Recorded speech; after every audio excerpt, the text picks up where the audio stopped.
आज़ादी का अमृत महोत्सव ये कार्यक्रम के अंतर्गत पिछले कुछ दिनों से शासन की सूचना के हिसाब से शहर में बहुत सारे प्रोग्राम ठाणे महानगर पालिका ने आयोजित किए थे और उत्सव 75 इस नाम से लगभग 20 से ज़्यादा जगहों पर लगभग 160 से ज़्यादा संस्थान इकट्ठे आकर ये कार्यक्रम शहर में किए और ठाणेकरों ने इसका खूब फायदा उठाया।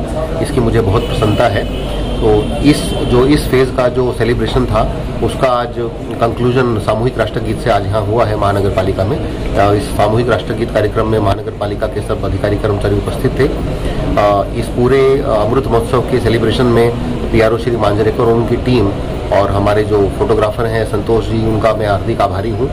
और संतोष जी ने एक बहुत सुंदर वीडियो क्लिप भी बनाया है जिसका आज हमने विमोचन किया। और अमृत महोत्सवी वर्ष की मैं महानगर पालिका प्रशासन की तरफ से सब ठाणेकर निवासियों को हार्दिक शुभेच्छा देता हूं और आने वाले त्यौहार के दिनों की भी हार्दिक शुभेच्छा देता हूं। धन्यवाद। जय हिंद। सर, जो है तिरंगा लगाने के जो है आदेश निर्देश दिए गए थे हर घर तिरंगा, मतलब तिरंगा उतारे कैसे, ये आदेश अभी तक नहीं। जब हमने तिरंगा बांटा था तो उसके साथ एक सूचना पत्रक भी बांटा था, उसमें तिरंगा लगाएं कैसे और उतारें कैसे, ये दोनों के बारे में फ्लैग कोड के हिसाब से सूचना दी थी। पर फिर भी मैं सबके बेनिफिट के लिए एक बार यहाँ फिर से बोलता हूँ कि तिरंगा उतार के उसको फोल्ड करके सेफली रखना जिससे अगले साल वो फिर यूज़ में आ सके, वो अत्यंत आवश्यक है।